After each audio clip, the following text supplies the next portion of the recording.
Hello दोस्तों, स्वागत है आपका एक नई वीडियो में। और इस वीडियो में हम बात करेंगे कि म्यूचुअल फंड में आप जो भी अपना पैसा डालते हैं ना, जो भी म्यूचुअल फंड में आप पैसा डालते हैं वो किस तरीके से इन्वेस्ट किया जाता है, आपका पैसा किस किस कंपनी में कितना कितना इन्वेस्ट किया जाता है, और उसके अंदर बहुत सारी चीज़ें होती हैं जिसका आपको पता नहीं होता। तो वो हम एक एक चीज़ डिस्कस करेंगे फटाफट। तो चलिए शुरू करते हैं। आपका कोई भी म्यूचुअल फंड हो, ठीक है, देखिए मेनली म्यूचुअल फंड की अगर हम बात करें तो मेनली 3 प्रकार के म्यूचुअल फंड होते हैं। एक होता है लार्ज कैप, जिसमें सबसे बड़ी कंपनियां होती हैं। फिर उसके बाद होता है मिड कैप, जो 20 की कंपनियां होती हैं। और उसके बाद होता है स्मॉल कैप, जो छोटी कंपनियां होती हैं। ठीक है, तो किसी भी टाइप का फंड हो, जो स्ट्रक्चर आपको मैं बताऊंगा वो सेम रहेगा। तो अब हमने यहाँ पर जैसे इंडेक्स फंड ओपन कर रखा है, तो मेनली ये लार्ज कैप में ही हम इसको मानेंगे। ठीक है, इंडेक्स फंड मतलब कि निफ्टी 50 जो है ना, देश की जो टॉप 50 कंपनियां हैं उसमें ये पैसा इन्वेस्ट करते हैं ये पर्टिकुलर फंड। तो अब हम शुरू करते हैं। ये हमारे फंड का नाम है HDFC इंडेक्स फंड। ठीक है, अब ये इसका चार्ट है, देखो यहाँ पे है ना, चार्ट यहाँ पे क्या कहता है कि यहाँ पे इस फंड ने पिछले टाइम में कितना रिटर्न दिया। देखिए यहाँ पे 3 साल का सेलेक्ट कर रखा है, तो 14.6% एनुअल दिया इसने पिछले 3 सालों में। मतलब कि अगर आपने यहाँ पे 100 रुपये अगर डाले होते हैं ना, देखो एक बार हम इसको थोड़ा सा नीचे करके देखते हैं और फिर आपको समझ में आएगा। यहाँ पे चलते हैं, देखिए तो ये देखिए यहाँ पे, चलो ये थोड़ा सा कॉम्प्लिकेटेड हो जाएगा आपके लिए अभी, बाकी चलो मैं बता देता हूँ एक बार कि अगर आपने हर महीने 500 रुपये की SIP की होती पिछले 3 साल तक, तो हर साल आपको 14% का ब्याज मिलता। मतलब कि एक साल में अगर आपने मान लो 1 लाख रुपए इन्वेस्ट किए टोटल, तो 1,14,000 रुपये आपका हो गया होता टोटल एक साल में, है ना। हर साल 14% का ब्याज आपको मिलता इस पर्टिकुलर म्यूचुअल फंड में। तो ये है 14% का मतलब। तो अगर आप हर महीने 500 रुपये भी इन्वेस्ट करते 3 सालों तक, तो आपका कितना हो जाता है यहाँ पे, तो आपका टोटल वैल्यू जो है वो हो जाती 22,691 रुपये। ठीक है, पिछले 3 सालों में। अब हम यहाँ पे क्या देखेंगे, देखिए और छोटी छोटी बहुत सारी चीज़ें हैं जिनको आपको समझना बहुत ज़रूरी होता है। तो यहाँ पे देखिए एक ये यहाँ पे है NAV, आप देख रहे हैं NAV जिसको बोलते हैं, NAV वैल्यू है ये, नेट एसेट वैल्यू, है ना। ये क्या होती है, ये होती है जैसे हम कोई शेयर खरीदते हैं ना, तो शेयर खरीदते हैं तो क्या होता है, उसका एक प्राइस होता है। भाई समझ लो रिलायंस का शेयर है तो उसका प्राइस 3,000 के आसपास है ना। टाटा का होगा तो उसका 1,000 के आसपास होगा। ऐसे ही आपके म्यूचुअल फंड का भी एक प्राइस होता है, मतलब एक यूनिट का प्राइस अभी 763 है। तो जैसे जैसे ये प्राइस बढ़ेगा वैसे वैसे आपके जो इन्वेस्टमेंट है उसकी जो वैल्यू है वो भी बढ़ती जाएगी। ठीक है, तो सेम शेयर जैसे मूव करते हैं वैसे ये करता है। वो एक पर्टिकुलर शेयर होता है, इसमें बहुत सारे शेयर्स में आपका पैसा इन्वेस्ट होता है। अब आप कैसे चेक कर सकते हैं, देखिए ये यहाँ से आप सेलेक्ट कर सकते हैं। जब भी आप म्यूचुअल फंड शुरू में खरीदेंगे तो आपके पास ऑप्शन आता है कि आप कितने रुपए हर महीने डालने चाहते हैं। जैसे यहाँ पे 100 रुपये हैं, है ना।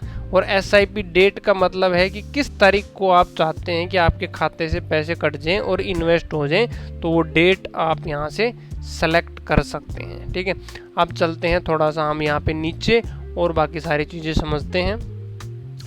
तो देखो यहाँ पर ये दिया गया है कि इसके सिमिलर ही और सारे फंड है, वो आप यहाँ पे देख सकते हैं। अब ये काम की इन्फॉर्मेशन है, यहाँ पे देखिए ये बड़े काम की चीज़ें हैं जो आपको पता होना चाहिए इन्वेस्ट करने से पहले। तो ये फंड एज जो है भाई, फंड को कितना टाइम हो गया, तो 11 साल से ये फंड चल रहा है। ठीक है, तो ये कुछ ज़्यादा मैटर नहीं करता, बाकी जितना ओल्ड हो उतना अच्छी बात है। और AUM जो है, AUM क्या होता है कि एसेट अंडर मैनेजमेंट, कि ये म्यूचुअल फंड कितने हज़ार करोड़ रुपए मैनेज कर रहा है आप जैसे रिटेल इन्वेस्टर्स के, तो वो यहाँ पे है 7,646 करोड़ रुपए इस म्यूचुअल फंड में ये फंड मैनेजर मैनेज कर रहे हैं। ठीक है, तो ये कम से कम 5,000 करोड़ से ज़्यादा होना चाहिए। आप कोई भी म्यूचुअल फंड खरीदे तो कम से कम 5,000 करोड़ का AUM उनका होना चाहिए।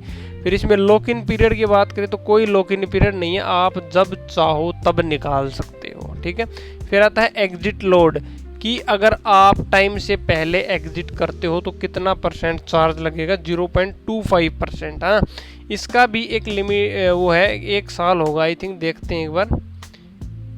हाँ ये देखिए इसका टाइमिंग है 0.25% इफ यूनिट्स आर रिडीम्ड फ्यूचर्ड within 3 days from the date of allotment. ठीक है, अगर जब आपको यूनिट मिली है, आपने इन्वेस्ट किया है, अगर 3 दिन के बाद ही आपने विड्रॉ कर लिया तो एग्जिट लोड लगेगा, नहीं तो कोई भी एग्जिट लोड आपका नहीं लगेगा।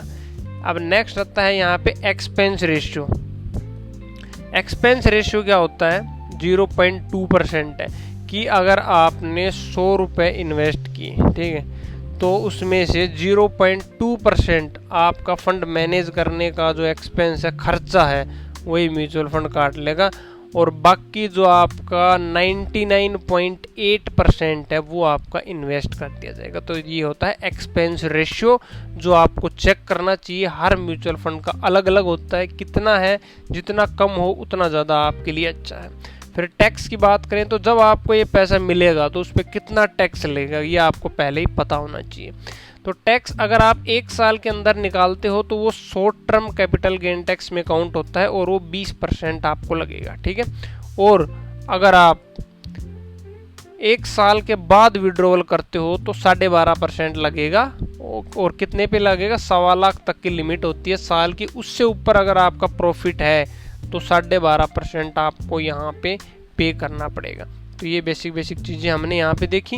अब ऐसे ही थोड़ी सी चीज़ें और हैं नीचे। फंड मैनेजर के बारे में यहाँ पे दिया गया है कि इसका फंड मैनेजर कौन है। जैसे इसमें कृष्ण कुमार है, 2015 से लेके अब तक 8 साल से वो इस फंड को मैनेज कर रहे हैं। और इसके अलावा इसकी रेटिंग दी गई है, अलग अलग जो फर्म्स हैं, जो रेटिंग एजेंसीज हैं, उनके द्वारा इसको रेटिंग मिलती है, वो भी आप देख सकते हो। बाकी अपने काम की चीज़ नहीं है। उसके बाद सबसे इम्पोर्टेंट चीज़ है यहाँ पे फंड होल्डिंग, कि आपका पैसा कहाँ कहाँ पर इन्वेस्ट किया जा रहा है ये आपको पता होना चाहिए, है ना। तो ये सेक्टर वाइज भी मिलेगा आपको और स्टॉक वाइज भी मिलेगा। मान लो आपने 100 रुपये इन्वेस्ट किए म्यूचुअल फंड में, SIP में, तो आपका 33 रुपये जो है वो बैंक्स में डाला जाएगा, बैंकिंग सेक्टर जो है उसमें डाला जाएगा इस पर्टिकुलर म्यूचुअल फंड में। ठीक है, ये टाइम टू टाइम थोड़ा बहुत चेंज भी हो सकता है, तो जैसे ही चेंज होगा यहाँ पर अपडेट हो जाएगा, आप चेक कर सकते हो। 14.87 आपके इन्वेस्ट किए जाएंगे IT सेक्टर की जितनी भी कंपनीज होंगी उनमें, मतलब सब में नहीं, कौन कौन सी में होगा वो भी आप देखोगे। फिर 10.88 पेट्रोलियम प्रोडक्ट्स की जो कंपनी है उनमें, फिर 7.47% FMCG में, है ना, फिर 6% ऑटोमोबाइल्स में, फिर कंस्ट्रक्शन में है 4%, फिर टेलीकॉम में है 4%, फिर पावर सेक्टर, कंज्यूमर, फिर फिनेंस। तो ये सारे यहाँ पे दिए गए हैं, हम यहाँ से चेक कर सकते हैं। ठीक है, अब इसके अलावा इसमें एक और क्या चीज़ है, देखिए होल्डिंग भी हम चेक कर सकते हैं, पर्टिकुलर स्टॉक में कितना यहाँ पे इन्वेस्ट कर रखा है। तो सबसे ज़्यादा हमने देखा कि बैंक में, HDFC बैंक में आपके 13 रुपये इन्वेस्ट किए जाएंगे 100 में से 13 रुपये HDFC बैंक में। 10.88 आपका इन्वेस्ट किया जाएगा रिलायंस इंडस्ट्री, जो मुकेश अंबानी जी की कंपनी है, उसमें। 9 रुपये आपके इन्वेस्ट किए जाएंगे ICI बैंक में, और 7 रुपये आपके इन्वेस्ट किए जाएंगे इन्फोसिस में। ठीक है, 4.89 आपके इन्वेस्ट किए जाएंगे ITC में, 4.76 हो गए LNT में, ऐसे ही 4 रुपये TCS में है, फिर भारतीय एयरटेल में है, स्टेट बैंक ऑफ इंडिया में है।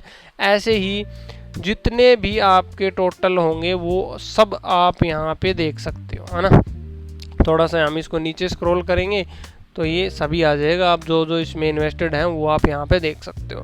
तो ये आपके पास, आपको पता रहेगा कि भाई आपका पैसा कहाँ पे इन्वेस्ट हो रहा है। फिर ऐसे ही सिमिलर फंड्स और हैं, वो आप देखना चाहो तो आप यहाँ पे दे सकते हैं, 3 साल में जिन्होंने कितना एवरेज रिटर्न दिया वो भी यहाँ पे आएगा। इसके बाद HDFC गवर्नमेंट म्यूचुअल फंड, अब ये सब देखने की ज़रूरत नहीं है। तो ये सारी चीज़ें हैं कि एक म्यूचुअल फंड में मेनली क्या क्या चीज़ें हैं यहाँ पे देखिए। मेनली एक तो है कि भाई आपका जो म्यूचुअल फंड है ये कहाँ कहाँ पर पैसा इन्वेस्ट कर रहा है, किस किस शेयर्स में, तो वो आप देख सकते हो। दूसरा, इसने पिछले सालों में रिटर्न कैसा दिया है वो आप यहाँ पे देख सकते हो। जैसे इसने एवरेज रिटर्न दिया है 14.6%। ठीक है, फिर इसका AUM कितना है, कि भाई कितने पैसे मैनेज कर रहा है। फिर इसका जो एक्सपेंस रेशियो है वो कितना है, एग्जिट लोड तो इतना कोई मतलब मेन नहीं है। तो बाकी ये सारी चीज़ें हैं यहाँ पे, ये आपको ज़रूर पता होनी चाहिए। और नेट एसेट वैल्यू करके एक प्राइस होता है, इसके अकॉर्डिंग आपका प्राइस फ्लक्चुएट होता है, आपका जो पोर्टफोलियो है वो बढ़ता है या फिर घटता है। ये सब म्यूचुअल फंड पे अप्लाई होगा, चाहे आपका लार्ज कैप हो, मिड कैप हो, स्मॉल कैप हो, इंडेक्स फंड हो, डेट फंड हो, कोई भी म्यूचुअल फंड हो, सब में एक नेट एसेट वैल्यू होता है, एक नैव होता है, इसका एक प्राइस होता है, और सभी में ये फंडामेंटल्स होते हैं। उसका एक AUM होता है, और उसका एक्सपेंस रेशियो का चार्ज होता है, कुछ लॉक इन पीरियड भी आप चेक कर सकते हो। तो ये सारी चीज़ें हैं। टैक्स तो आपको पता ही है। तो ये सारी चीज़ें होती हैं। तो अगर अब भी आपको कोई डाउट है तो भैया आप कमेंट सेक्शन में पूछ सकते हो, डेफिनेटली हम उसका रिप्लाई देंगे।